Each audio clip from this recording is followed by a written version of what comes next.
చూస్తే ముఖ్యంగా కోడిగుడ్లో vitamin B12 కానీ, ముఖ్యంగా vitamin A, vitamin E, omega-3 fatty acids ఈ 3-4 బాగా ఉంటాయి.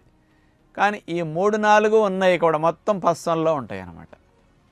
అంచేత ఒక కోడిగుడ్డు మనం తిన్నప్పుడు ఇవన్నీ పోషకాలతో పాటు మన శరీరానికి హాని కలిగించేది ఒకటి ఉంది అని మనం డాక్టర్లందరూ చెప్పక కూడా వింటున్నాం. ఒక కోడిగుడ్లో కొలెస్ట్రాల్ కూడా 220 మిల్లీగ్రాములు ఉంటుంది. ఈ 220 మిల్లీగ్రాముల కొలెస్ట్రాల్ అనేది అసలు బాడీకి బయట నుంచి అసలు అవసరంలా. మన బాడీకి ఎంత కొలెస్ట్రాల్ కావాలో అంత కొలెస్ట్రాల్ మన శరీరం లివర్లో తయారు చేసుకుంటుంది. 300 మిల్లీగ్రాములు ఒక రోజుకి కావాలి. ఈ 300 మిల్లీగ్రాముల కొలెస్ట్రాల్ లివర్లో తయారై సప్లై అవుతుంది. కాబట్టి బయట నుంచి కొలెస్ట్రాల్ ఉన్న ఆహారాలు మనం తినక్కర్లా. ఒకవేళ బయట నుంచి తిన్నామనుకోండి, లివర్ తయారు చేసేది సరిపోతుంది, బయట నుంచి తిన్నది ఎక్సెస్ అయిపోతుంది. అందుకని ఒక కోడిగుడ్డు ద్వారా